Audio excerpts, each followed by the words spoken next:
On dit souvent que le numérique, ça isole. Mais et si c'était tout l'inverse?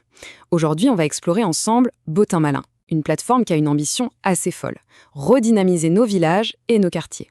On va voir comment un simple outil en ligne peut en fait recréer du lien bien réel, juste là à côté de chez nous.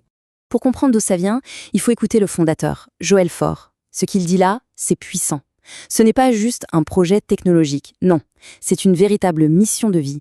Se servir du numérique pour lutter contre l'exode rural et surtout pour retisser les liens qui font toute la richesse de nos communes.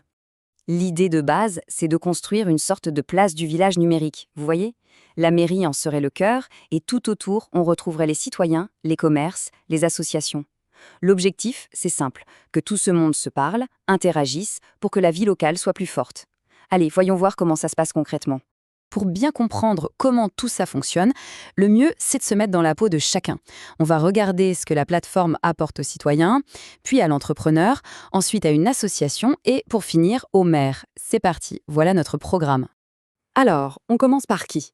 Par nous en fait, le citoyen lambda. Concrètement, qu'est-ce que cet outil change dans la vie de tous les jours?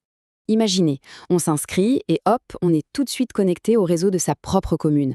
C'est ça la clé, l'ultra local. L'information est ciblée, elle est pertinente. Fini le bruit des grands réseaux sociaux. Ici, on parle de ce qui se passe vraiment en bas de chez soi.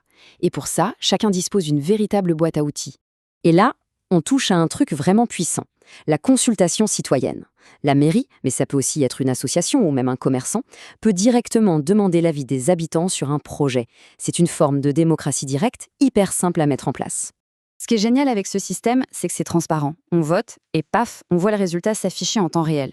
La participation devient concrète, visible. Et bien sûr, pour que ce soit fiable, le système est simple, c'est un seul vote par personne inscrite. Voilà pour le citoyen. Mais un citoyen qui s'implique, c'est aussi souvent un consommateur qui veut soutenir son territoire. Voyons justement comment la plateforme aide les entrepreneurs et les commerces du coin. On le sait tous, pour le petit commerçant, exister face aux géants du web, c'est un combat de tous les jours. L'idée de Bottin Malin, c'est de leur donner les mêmes armes numériques, mais de les mettre au service de l'économie de proximité. Et c'est là que la plateforme est super bien pensée. Elle ne propose pas une, mais 3 solutions de boutiques différentes pour s'adapter à tout le monde. Qu'on soit un libraire, un groupe d'agriculteurs qui monte un drive ou un artisan qui propose des services, il y a une solution. C'est cette flexibilité qui est essentielle. L'objectif, c'est vraiment de simplifier la vie. Pas besoin d'être un pro de l'informatique. Regardez, c'est décomposé en 4 étapes toutes simples. On crée sa boutique, on organise ses rayons virtuels, on ajoute ses produits avec les photos et tout, et hop, c'est en ligne, accessible à tous. Ok, donc on a les citoyens, on a les commerces, mais pour qu'une commune vive vraiment, il faut autre chose, n'est-ce pas? Il faut son tissu associatif. Voyons comment la plateforme les aide, elles aussi. Les associations, c'est le cœur qui fait battre nos communes.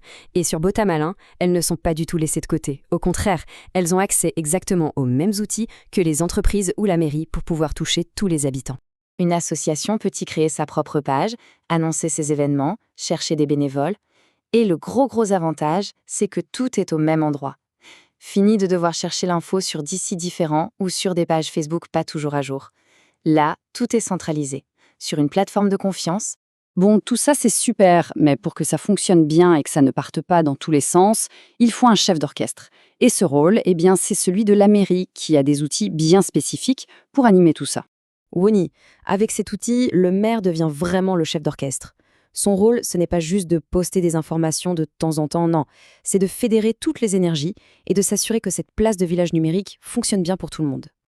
Et pour ça, le maire a des super pouvoirs si on veut. Comme on le voit ici, il peut faire des choses que les autres ne peuvent pas. Publier des infos officielles bien sûr, mais aussi modérer les contenus, envoyer des alertes urgentes à toute la population et même créer des quartiers numériques pour que les voisins d'une même rue puissent s'organiser.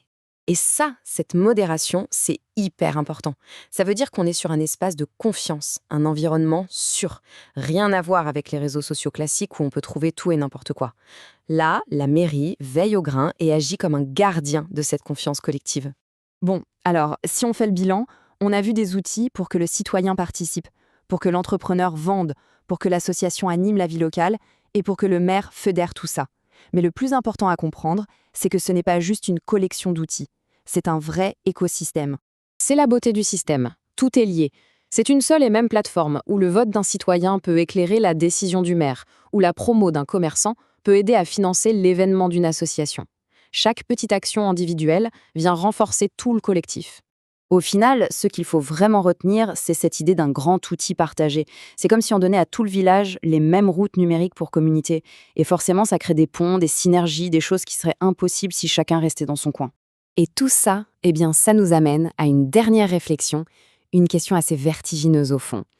À l'heure des réseaux mondiaux, et si l'avenir de nos territoires, les communautés les plus fortes et les liens les plus précieux se construisaient d'abord ici, chez nous, en commençant par le numérique?